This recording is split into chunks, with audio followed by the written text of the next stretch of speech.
All right, hello and welcome to Sunday afternoon Tai Chi with me, Carlos, and I will assume that you've been here before. If not, if you're new, then thank you for watching the videos.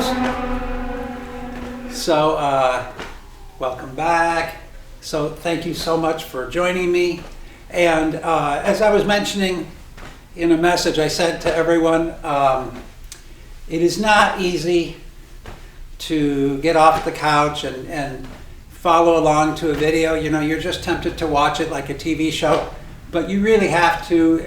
If you force yourself to do this, you'll feel much better. And I know we don't have the group dynamic, which gives you so much energy and so much. There's a lot of socializing in Tai Chi.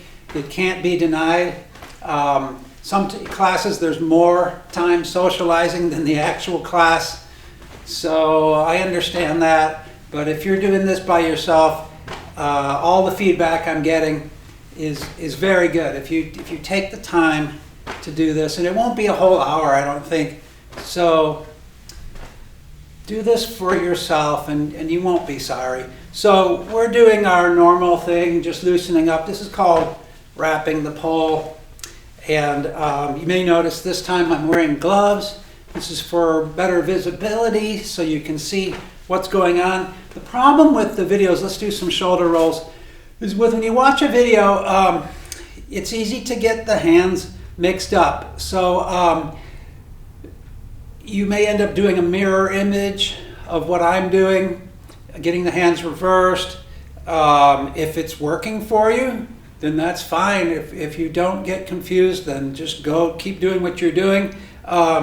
Just so you know, the orange glove is my right hand, and the high visibility yellow glove is my left hand. And when you watch videos, everything's flattened out too. You have no real perspective. So that's kind of tough. You might not be able to tell which leg is which very easily. They both look the same, black on black. Haven't figured out anything to do about that just yet. But maybe I'll get a pair of socks or one sock on each foot. And in fact, I may do that. So we'll keep developing this as the case goes. So we're just doing some shoulder rolls. This is not Tai Chi. No one owns this movement. Let's do each shoulder individually just to add a little coordination. You do this throughout the day. Don't do this one time a week. You have to do your shoulder rolls every day. We store so much tension in our shoulders, right? Another thing I'm doing differently with this video is I'm going to try to be more aware of, let's go around the other way. I'm going to try to be more aware of when you turn away, okay? Because when you turn away from your screen, you can't see me anymore. And so in the last video, there were probably some times when you couldn't see me. And maybe I may describe the movements enough so that you don't have to see me, but everything we're going to do today, you should be able to, 99% of the class, you should be able to see your screen and follow along, okay? And I'll try to be more aware of that as time goes on. I have to face the camera because you won't be able to hear me. If we're all going the same way in class and have my back to you, that's okay because you can hear me pretty well. Okay, so let's counter rotate the shoulders, one forward, one backward.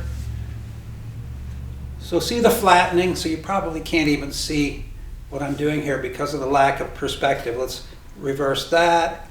Hey, I came in this morning to practice and I had cats in here with me, and that would be nice for a change, but right now the cats are all gone. So it's just me. Okay, so we did both. So let's inhale up, exhale, drop. Inhale up, drop. So when you can do some more of these later, but let's move on. Let's do our neck just very briefly, not quickly, just briefly. Look down and look up.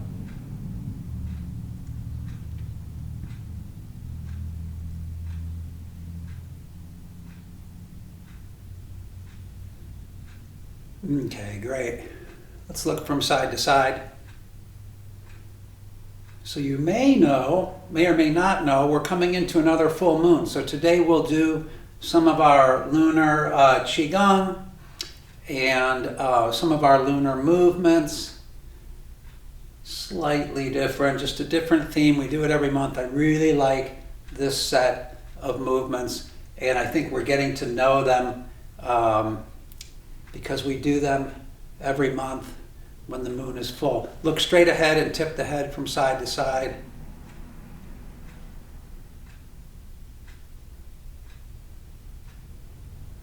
Excellent, excellent. Okay, so let's do, before we do fishing in the moonlight, which is a very subtle movement, let's do something bigger that's demonstrating the same thing. So this is snake arms. Okay, we're not going to shift our weight forward or back. Let's just have our weight back. Okay, and what I'm trying to demonstrate here is an arm movement which is generated completely by turning the waist. Not even a little bit. My arms aren't doing anything here. I could have my arms in plaster casts right now, all the way up to the shoulder, and I could still do this. So this is not an arm movement. We're demonstrating a whole body movement, and the pivot point is from the crown point of the head down to the tailbone, just behind the spine. Let's go off to the other side. We're going to do something similar later. We'll do dragon arms later. So this is another theme, sort of just this sort of counter-rotating movement of the arms. But the arms really aren't doing anything. Let's see. So let's make sure I'm doing this. I can see myself in the mirror. You can't see the mirror, but I'm going to make sure that I'm really doing this correctly. So yeah, so you can see on that pivot, on that vertical pivot, right behind my spine, it's a theoretical pivot point right here, and then everything is moving around that. Okay, so fishing in the moonlight is normally done in a full squat. I won't have you do that. We'll do that in our yoga class later, but my elbows are glued onto my ribs. I'm going to sink down. We won't squat though. One hand's over the other. And so basically it's just a tiny movement, tiny movement. These just two counter-rotating circles. I'll exaggerate, and then I'll go really small.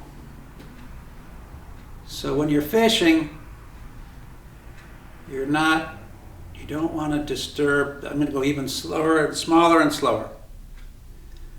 So you want to make a tiny movement when you're fishing, but not so much to disturb the fish. That's exactly what this is. Okay, so remember, it's not a hula hips. It's not a side-to-side movement. So everything is staying. So if I'm holding my fish, so it's just like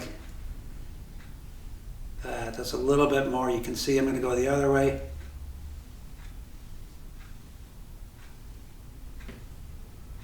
I got a little sloppy there for a second. Really trying to, okay, good enough. So we'll work on that next month too. Fishing in the moonlight. So then let's do a little ding shi or holding postures. Let's compare two different standing postures. Let's do moon embracing palms. Sorry, you can't see this hand now. Okay, so this, my palms are facing me.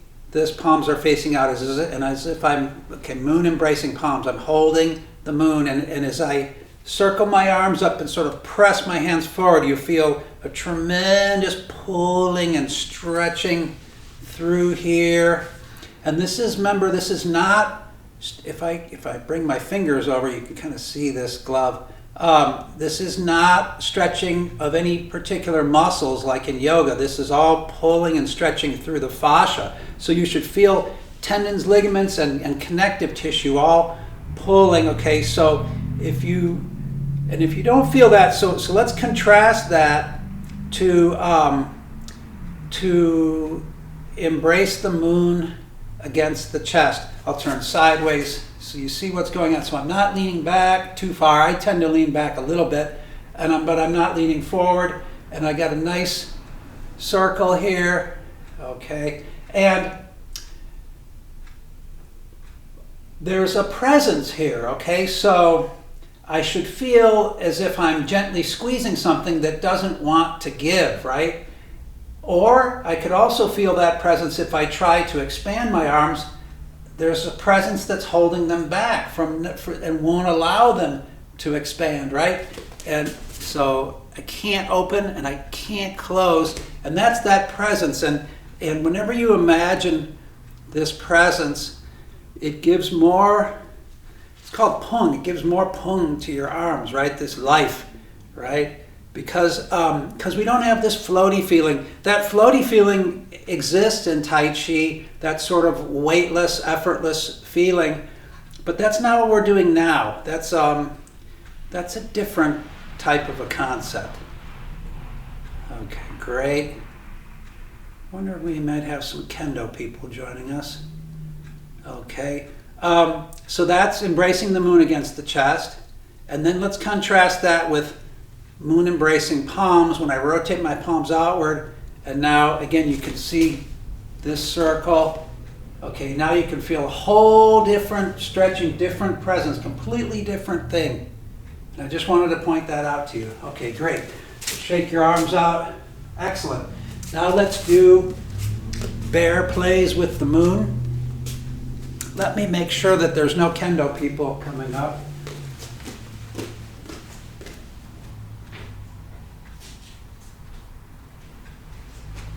Excellent. Let's do bear plays with the moon. It would be something. If the kendo people came back, they would be violating the governor's orders, but okay. But they might. Okay, so remember, bear plays with the moon. So be very bear-like. So, and we're going to try a couple of things. This comes from the Yang family coiling set. So in addition to the pulling and the pushing, there's the coiling, the circling is important. That's important too, this circling and coiling, right? So it's not just pushing and pulling. Okay, so, and we'll involve the legs and we'll involve the breath. So we'll involve the breath first, and then we can add the legs, and we can actually try the legs two different ways. Anyway, so I'm going to sink down and I hold my moon, and then inhale the moon up, exhale, push the moon away from me, inhale, pull it back in, exhale, sink and push it down, inhale, press up and pull the moon up, exhale, sink down and push the moon out.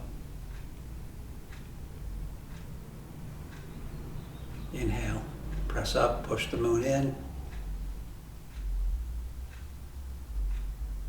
Exhale, sink down, push the moon down. Inhale, pull the moon up. Exhale, sink down, press the moon out.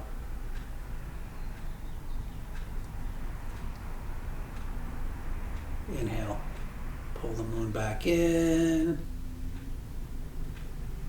Exhale, push the moon out. So there's a couple interesting things that we can do with this. I'm going to turn sideways. So to get my arms to go forward, fill your whole back with chi, and your arms will go forward all by themselves. And then bring your chi to your chest, and that will pull the arms in. So let's go back down.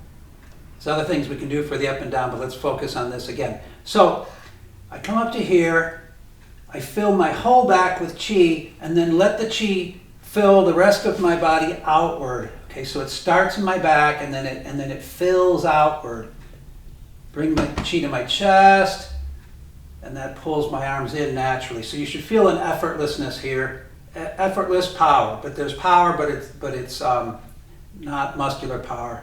Feels really neat. Inhale up. Let's try one more time.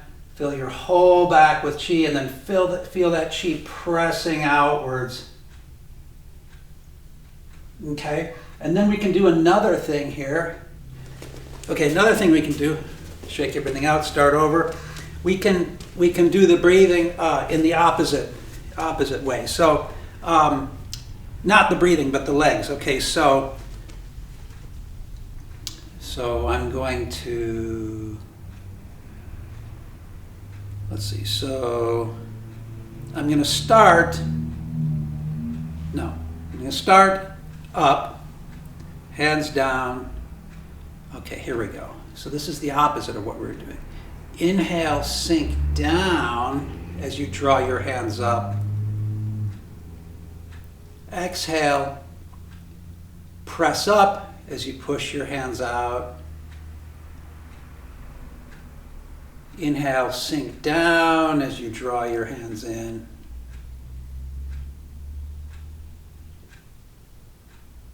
Exhale, press up as the hands go down. Inhale, sink down as the hands come up. I almost like this one better. Exhale, press up as the hands go out. Inhale, sink down as the hands come in. And then finally exhale, press your hands down as you push up, and then to end we can just come into our resting posture. So your hands should really be filled with chi here, your whole body, but definitely your hands. That exercise moves a lot of chi. It's a really good one. And there's you can do the breathing or the sinking either way, whichever one you like, and you can do more of these yourself at home. Feel free to pause the video and just do 20 more of those if you want. But for now, let's do Rhino Gazes at the moon. So the problem with this one is that we always turn away from the teacher or the front of the class. So I finally thought what we can do to fix that is I'll face sideways, okay?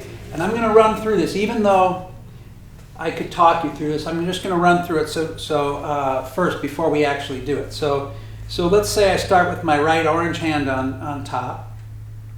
I'm going to turn to the right. So I'm going to keep my feet parallel. There's no pivoting or anything like that. Keep my feet parallel. That increases this twisting. It's a really good thing. So I turn to the right. Remember, there's options here.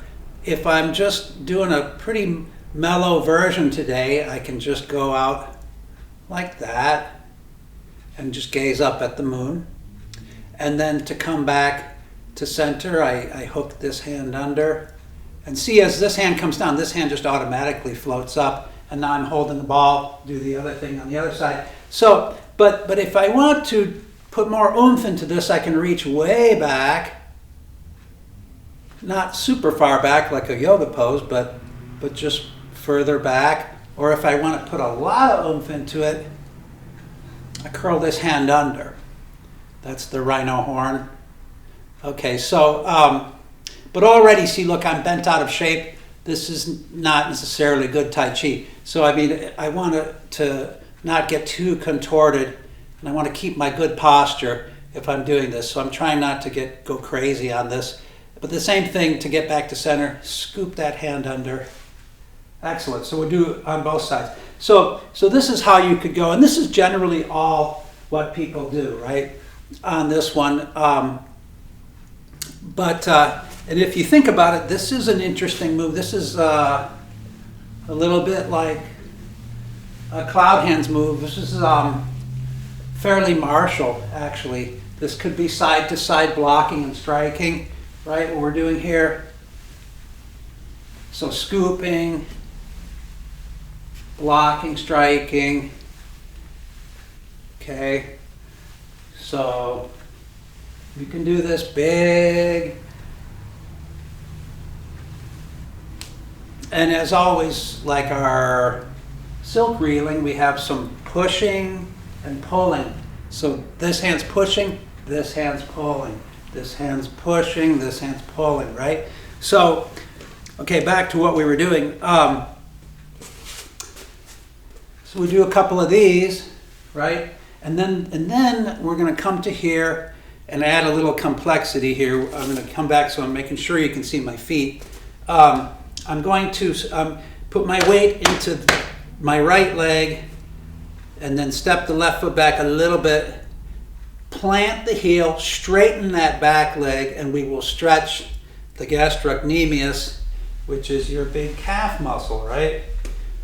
Should feel really good. The weight stays on this leg even though you're putting some force to plant that heel, right? Do that on both sides.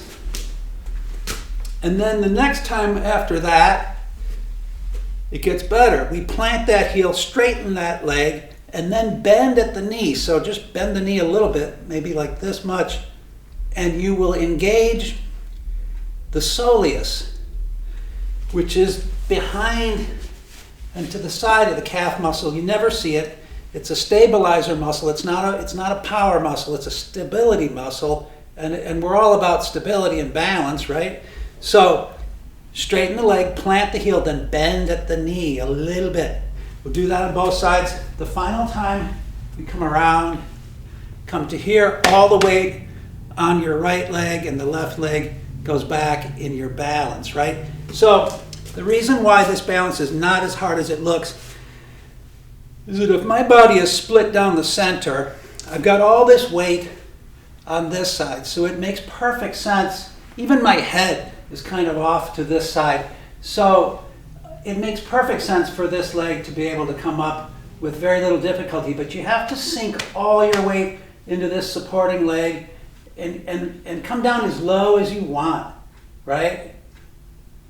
The lower you get, the more you're involving your thigh muscles, and they can help you to adjust. Okay, so here we go. Shake everything out. Here we go. I'll come back so you can see my feet. Okay, relax completely. We'll hold our ball. This is my orange right hand on top. Breathe freely. Twist to the side. All right. We're not doing anything with our legs. Okay, scoop under. Come to the other side.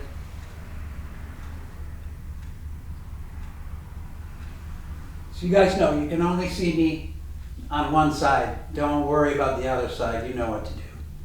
Okay, we'll do that again with no legs. But you can feel as you turn to this side, your weight is automatically shifting into the leg on the side that you're turning, and that's perfectly normal. That's right, that's correct. We don't want to be double weighted. So that's our rhinoceros gazing at the moon. Here we go. Add a little complexity.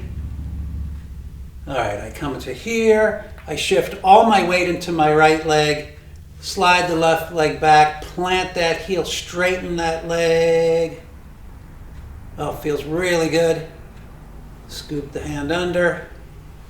We can hold these longer if you desire. When you do this on your own, hold this just as long as you want.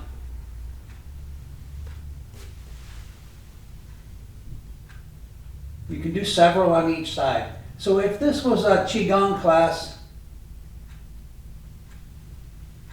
we'd be doing a whole lot of these. Endless repetition. Okay, here we go with the soleus. I come to here, I gaze at the moon, I shift my weight, I bring the Back foot back, I straighten the leg. Remember, my weight is still forward though. Straighten the leg, plant the heel, keep that heel down and bend at the knee. Ooh, that feels good. That's your soleus. Get to know the soleus. Scoop the hand under.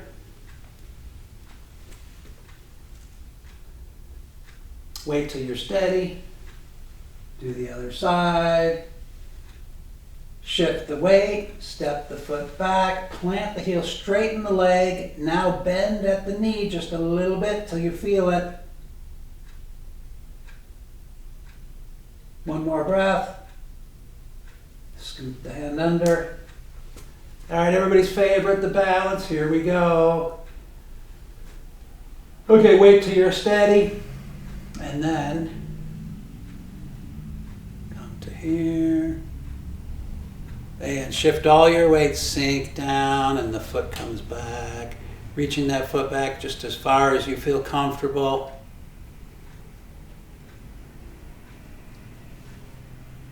Is that enough? Yeah, that's enough. Okay.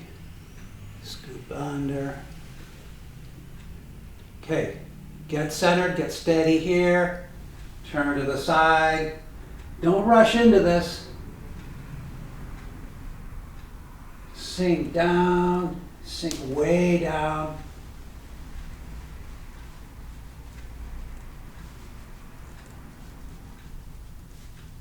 All right, that's enough. Hold your ball, sink here. Take a moment to just feel the effects of that. Allow that to sink into your body.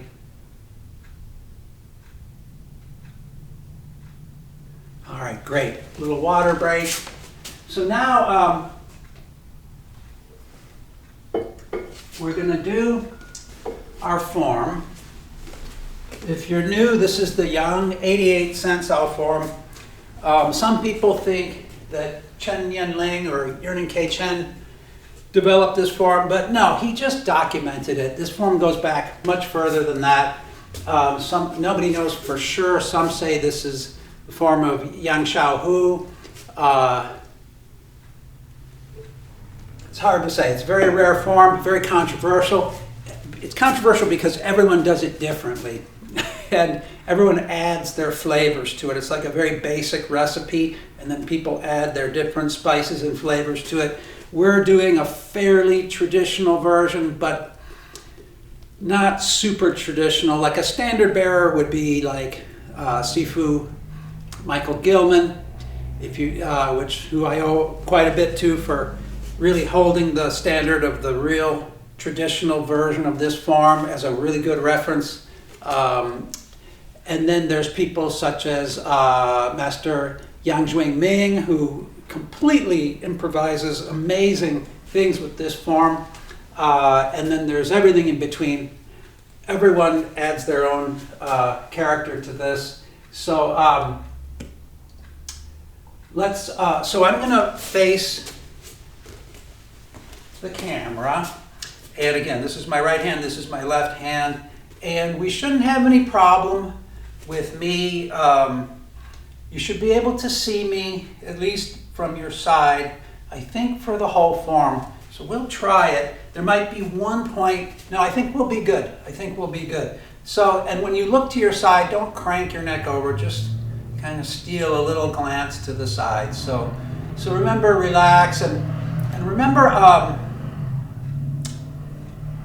we're not, even though we're sinking and relaxing, we're not, you can feel things inside you. Remember, you can feel these swirling circles before anything happens. Remember when a basketball player is on the free throw line, before they take their shot, if you look very carefully, they usually do a little circle, right?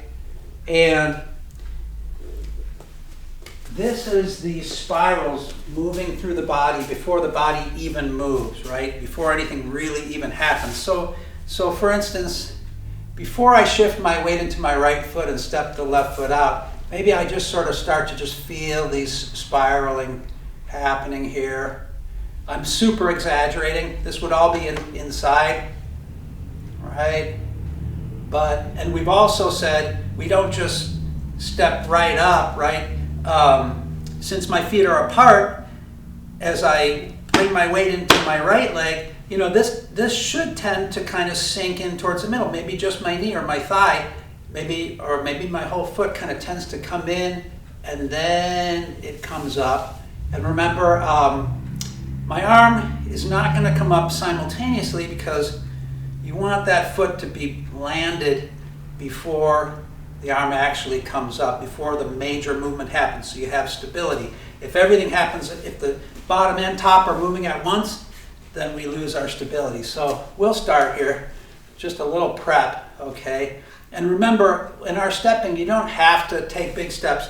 The first 2 steps, we're actually going to slide our feet so that we can hear them when we do this blindfolded. As a 2-person form, we want to be able to hear our partner. This is the only time in this partner form that we don't have contact.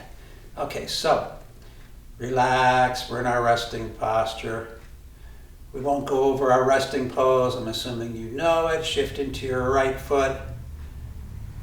Step the left foot up. Immediately the left hand starts to come up, stops about here. Slide the right foot through. So that was white snake. Darts out its tongue, the arm comes around. So we're coming in to reach up to touch the 7 stars of the Big Dipper. This is not an official move. This is implied. And then come back down to here, step up. This is carry hammer. Okay, this is our white crane. So switch the hands, not simultaneously. One up and then one down. This is white ape, swings through branches. Okay, you can still see me. Good, good, good. Shift right, pivot the left toes. Ooh, you might not be able to see my left foot. Okay, step up and over. Shift your weight right. Shift your weight back left. Elbow strikes the heart. Shift your weight right. Ring the gong. Shift left. And you can actually pick up your left foot, step around, and then strike a tiger. That would be if you had your partner. You have to step around your partner. If you're not using a partner, you don't have to do that little extra step. Strum the lute. Okay, sink back. Big pivot of the right foot. The arms come in and around. Step the left foot in and back. And inspect horse's mouth. Almost done. So a half step back with the right foot. Arms come back and down. Half step back with the left foot. And we come into dragon pose. All my weight's on my left foot. The only way you know this for sure is to pick up the right foot. That's not in our form, but you can always do a kick when you're on your back foot. All right, excellent.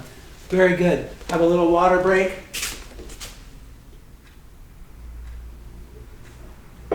So, we won't do the B side with me facing south. You won't be able to see me or hear me. So I'm going to face west, start way over here, and we'll do our B side. So you guys, you want to take a break? Pause your video. I'm going to power right through.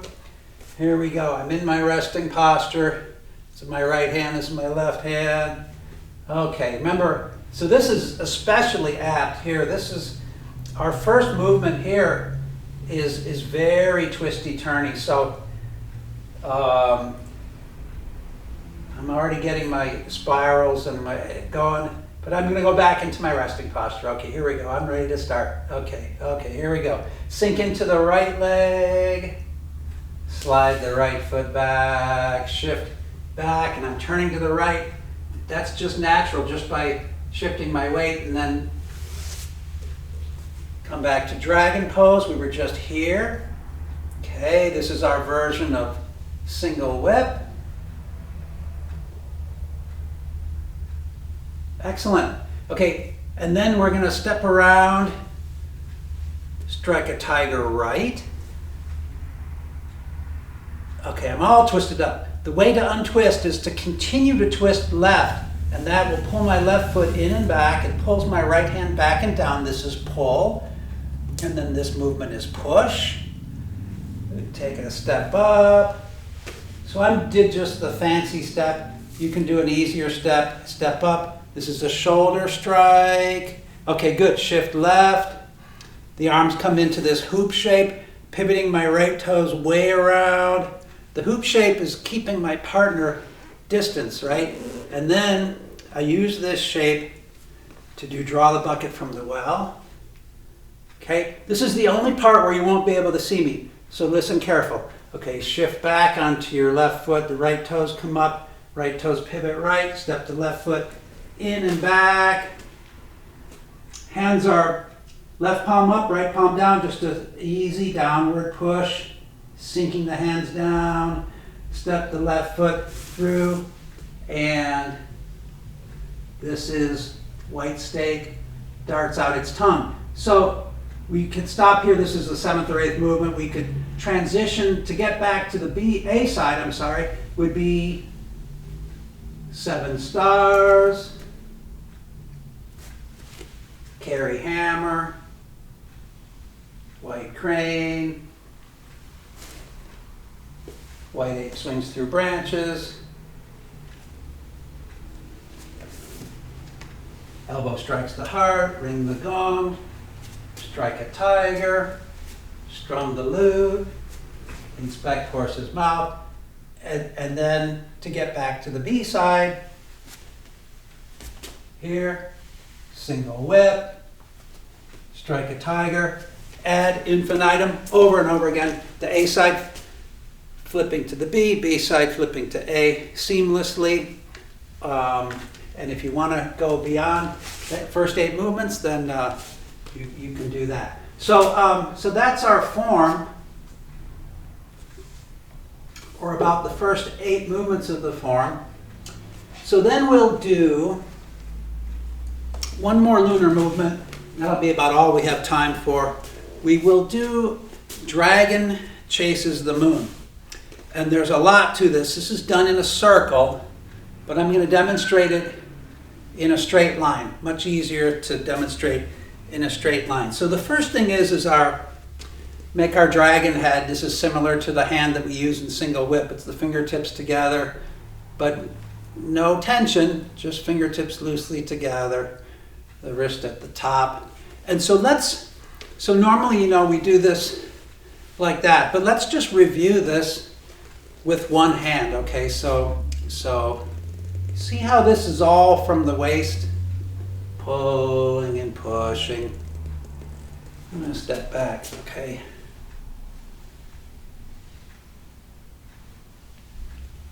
It reaches back. You can reach back as far as you want, just for the purposes here. So, but I just want you to feel this is coming from the hips. You feel one hip going back. One hip going back, one hip coming forward. This is not an arm movement. I could do this with my arm in a full cast. Okay? Let's try it with the other arm. You gotta get this is not an arm movement.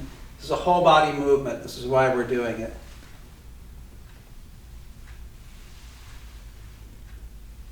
So I guess I am bending my elbow a little bit. Nothing wrong with that.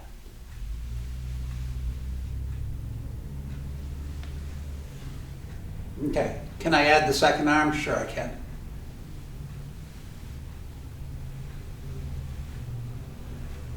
So see how the center of my body, that pivot point, is not really moving. Okay, so here's the objective here.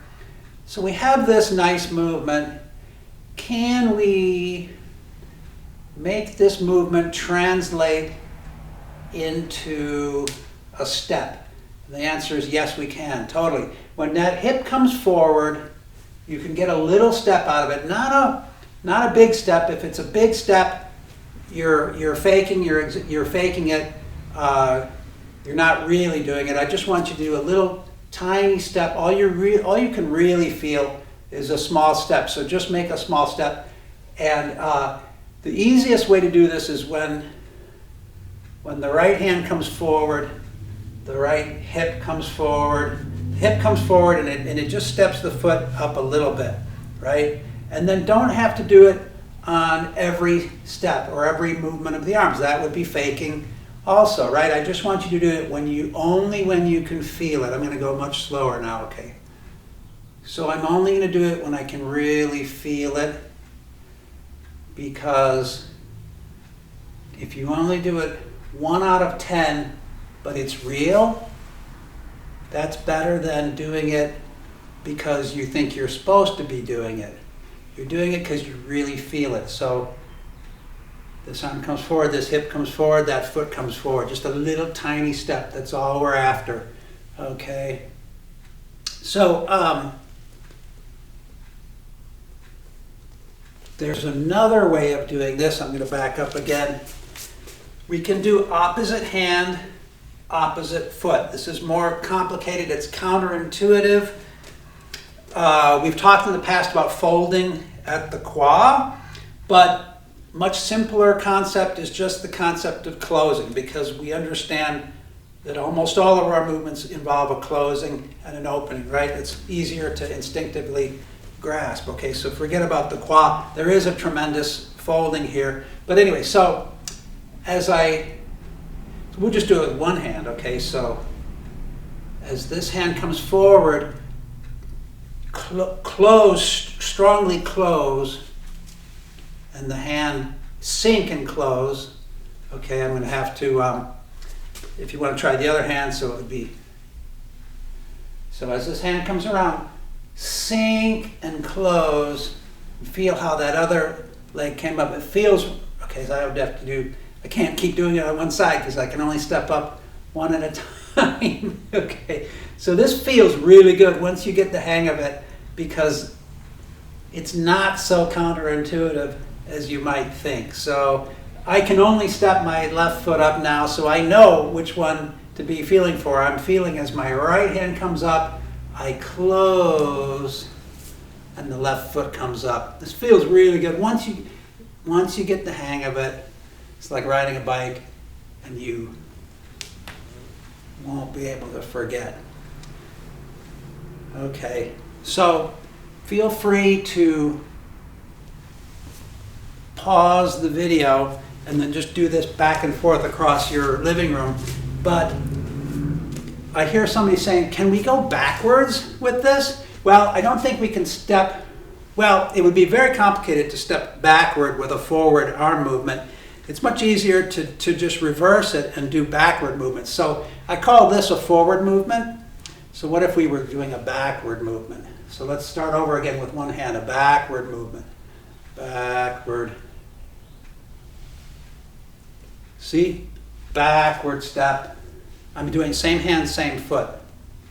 So I got to do this one. So backward. This was forward. This is backward.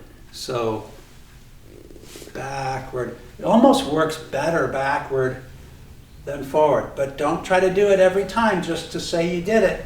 Do it, wait till you feel it.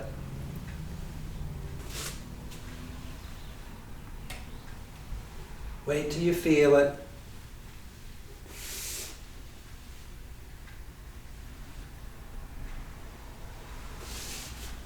Excellent. We won't do the counter rotation. Save that for next month. Give us something unless we're back here by next month, remind me. Okay, so that is Dragon Chases the Moon. And again, it's done in a circle.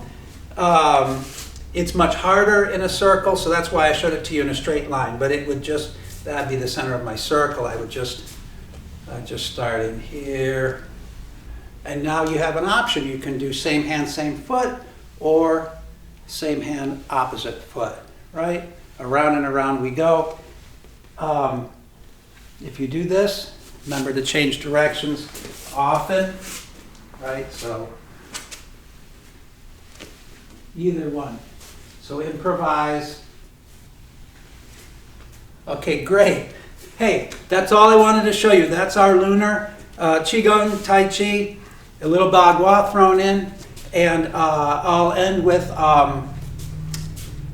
my favorite quote attributed to the Buddha. Oh, we're not going to end yet. Okay, look.